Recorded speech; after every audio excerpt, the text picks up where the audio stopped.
Welcome to The Last Breakfast. Please enjoy the video. You need a compatible Windows build and a signed-in-store account before you begin.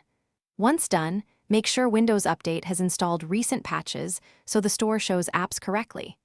Open Microsoft Store directly from the taskbar or Start menu. This prevents permission issues. From there, pause background downloads and search for Paint 3D. By starting here, you avoid driver and permission conflicts that commonly block installation. You'll click Install and watch the store download progress. This step can take a few minutes depending on your connection. Once initiated, make sure the app completes the installation and then select Open to launch Painting 3D for the first time.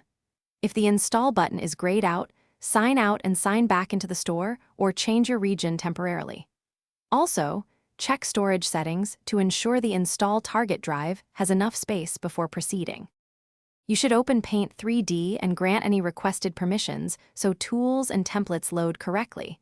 This helps avoid missing assets. Once you confirm the app runs, check Microsoft Store for optional updates to restore any feature gaps.